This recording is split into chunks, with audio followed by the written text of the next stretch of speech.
स्वागत है दोस्तों आपका अपने चैनल एजुदीप कंपटीशन क्लासेस में। तो दोस्तों JPSC mains model answer writing के आपके इस सीरीज में आपका मैं फिर से स्वागत करता हूं। तो दोस्तों डेली उत्तर लेखन कार्यक्रम में आपको एक प्रश्न दिया जाता है जिसका उत्तर लिख करके आप हमारे टेलीग्राम पर सेंड करते हैं, जहां एक्सपर्ट फैकल्टी के द्वारा उसका मूल्यांकन करके आपको मॉडल आंसर प्रोवाइड किया जाता है। तो आज है दोस्तों 20 अगस्त और 14th day of mains answer writing में आज का आपका सवाल है, Directive principles of state policy and fundamental rights seem to be complementary in nature. Is there a need to rationalize the list of DPSPs and consider increasing the list of fundamental rights? Discuss. दोस्तों हिंदी में भी यह सवाल आपके सामने आएगा, आपको उत्तर लिख करके जिस भी माध्यम से आप तैयारी कर रहे हैं हमें भेजेंगे। राज्य के नीति निर्देशक सिद्धांत और मौलिक अधिकार एक दूसरे के पूरक प्रतीत होते हैं। क्या नीति निर्देशक सिद्धांत की सूची को युक्ति संगत बनाने और मौलिक अधिकारों की सूची बढ़ाने पर विचार करने की आवश्यकता है? चर्चा करें।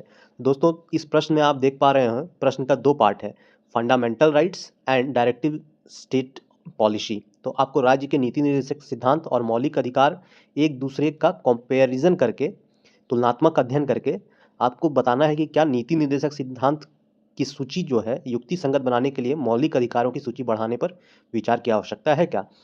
आप देख रहे होंगे कि हमारा जो संविधान है इसमें फंडामेंटल राइट्स की संख्या बढ़ रही है, जैसे मौलिक अधिकार जो हैं उनकी संख्या में इजाफा हो रहा है। और वो इजाफा क्यों हो रहा है दोस्तों? क्योंकि कुछ ऐसे नीति निर्देशक सिद्धांत हैं जिनको सरकार के द्वारा यह महसूस किया गया है कि उन्हें अब फंडामेंटल राइट देना है। जैसे राइट टू एजुकेशन एक्ट 2009 जो है 86 अमेंडमेंट एक्ट से आया है, एलिमेंट्री एजुकेशन को कंपलसरी और मैंडेटरी किया गया है। 86वें संविधान संशोधन के द्वारा राइट टू एजुकेशन एक्ट 2009 में हमें दिया गया है कि लेकर के 14 वर्ष तक के आयु के बालक बालिकाओं हेतु निःशुल्क एवं अनिवार्य शिक्षा की व्यवस्था की गई है। तो इस प्रकार के और भी उदाहरण के साथ इस आंसर को आप लिखेंगे दोस्तों, और मैं आपसे कहूँगा कि आंसर को आप अपने शब्दों में लिखें ताकि आपके अंदर जो भी आंसर राइटिंग की क्षमता है वो सटीक तरीके से उभर करके सामने आए। आप जो भी आंसर लिख करके हमें हमारे टेलीग्राम पर भेजेंगे उसका मूल्यांकन हमारे टीम के द्वारा करके आपको मॉडल आंसर प्रोवाइड कराया जाएगा। तो उत्तर लेखन अवश्य करें और उत्तर को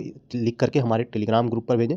आप क्यूआर कोड देख पा रहे होंगे दोस्तों, इस क्यूआर कोड को स्कैन करके भी आप हमारे टेलीग्राम के साथ ज्वाइन हो सकते हैं और डेली उत्तर लेखन कार्यक्रम में आप ज़रूर शामिल हों ताकि आपका उत्तर जो है अभी से मेंस की प्रिपरेशन हो सके। और जब आप मेंस की तैयारी करते हैं तो पीटी की भी तैयारी आपकी साथ साथ हो जाती है। दोस्तों जेपीएससी जैसे प्रेस्टिजियस एग्जामिनेशन की प्रिपरेशन जो है बिल्कुल आपको एक साथ करनी है। जैसे इसका दो पार्ट बहुत ही ज़्यादा महत्वपूर्ण है। पहला तो पीटी ही है दोस्तों, ऑफ कोर्स पीटी आप पास करेंगे तभी मेंस में पहुंचेंगे, और मेंस में आप पहुंचेंगे लेकिन इससे पहले ही आपको मेंस की तैयारी कर लेनी है। तो उत्तर लेखन प्रोग्राम के साथ जुड़ करके आप अभी से जब उत्तर लिखेंगे तो एग्ज़ाम के आते आते दोस्तों आपके पास 300 से 400 उत्तर रेडी होंगे जो आप डायरेक्ट यूज़ कर सकेंगे एग्ज़ाम में। और हमारा मॉडल आंसर जो है आपको बहुत ही कारगर साबित होगा आपके एग्ज़ाम के कंप्लीट प्रिपरेशन में। आप उत्तर लेखन का अभ्यास अभी से करेंगे दोस्तों ताकि एग्जामिनेशन के टाइम पर आपका पूरी कंप्लीट प्रिपरेशन हो सके। हमारे चैनल के साथ जुड़े दोस्तों, कृपया इस चैनल को सब्सक्राइब कर लें और हमारे टेलीग्राम लिंक के साथ ग्रुप में ज्वाइन होकर के अपना उत्तर भेजें।